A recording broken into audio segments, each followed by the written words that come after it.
great to see you.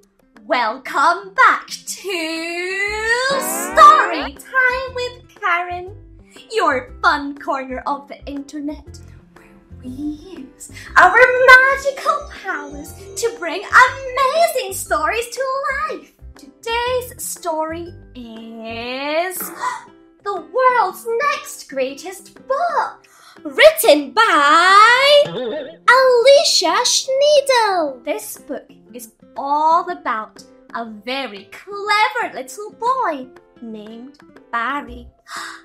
Let's say hello to Barry. Barry! Barry! What is this pile of books doing here? Barry! Barry! There you are! Hi! I should have known I'd find you in amongst the books. Barry, you know what? You are one of my favorite authors.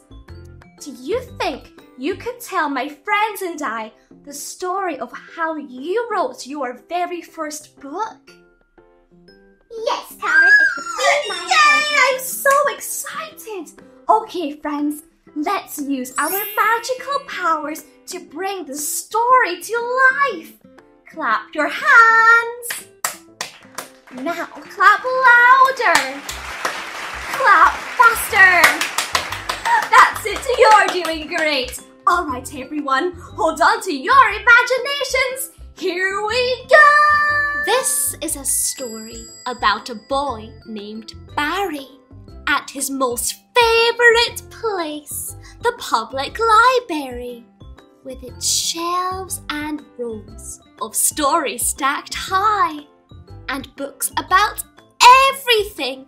It's an endless supply. Barry loves reading. He doesn't find it hard. He's the proud owner of his very own library card. He's read so many stories, both fact and fiction. He's been called a bookworm, an accurate description.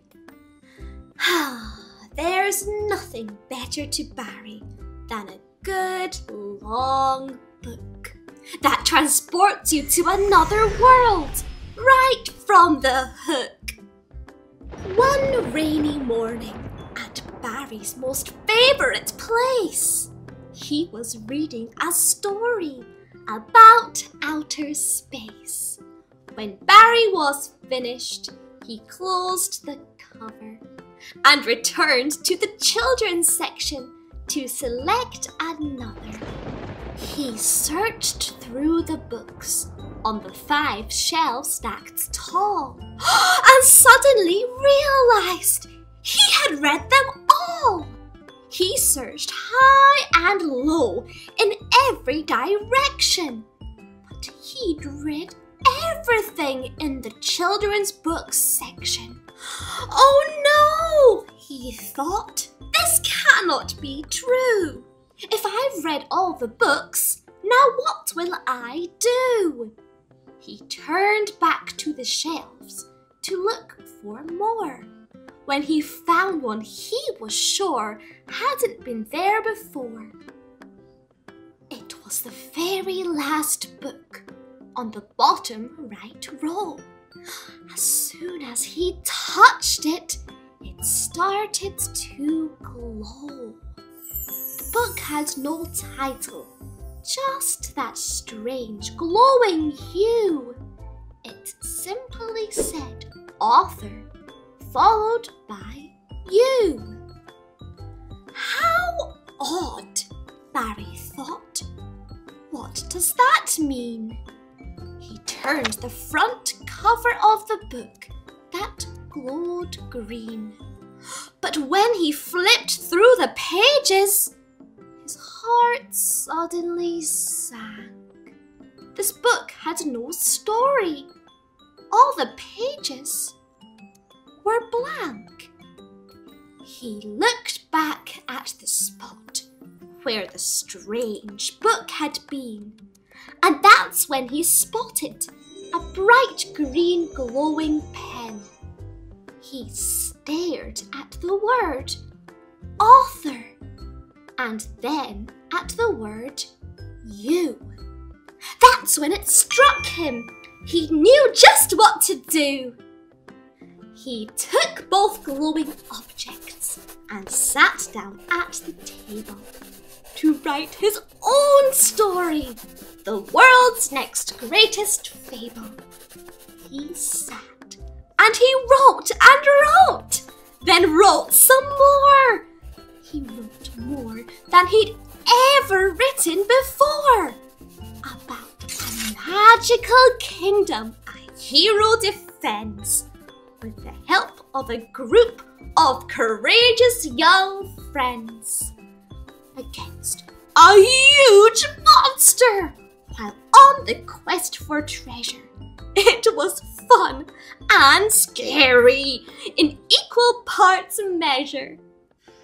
As soon as he wrote the final words, the end, the strange book stopped glowing, and so did the green pen. The world's next greatest fable, the title now read, and where it had said author was his name instead. Barry picked up the book and brought it back to its shelf, armed with his new knowledge and proud of himself. When he runs out of books, Barry now knew the world's next greatest book can be written by you. See you next time, Barry. Oh, whoa, what a wonderful story! So that's how Barry discovered that he could write his very own book. Oh, and what an amazing book it was. So full of twists and turns. I could read it over and over. What do you think it was about Barry that made him such a great writer? I think it's because most writers are also bookworms just like him. You can learn a lot about writing from reading really good books. And every author has their own unique style and way of expressing their voice. I have an idea! You should write your very own story too. Oh, I bet it would be amazing. Just pick up a pen and paper and start writing down everything in your imagination. You never know. You could have the world's next greatest book in your hands. Until next time, friends, always remember how amazing, unique, and special you are, and that you are capable of creating beautiful things just like Barry. See you soon. Bye!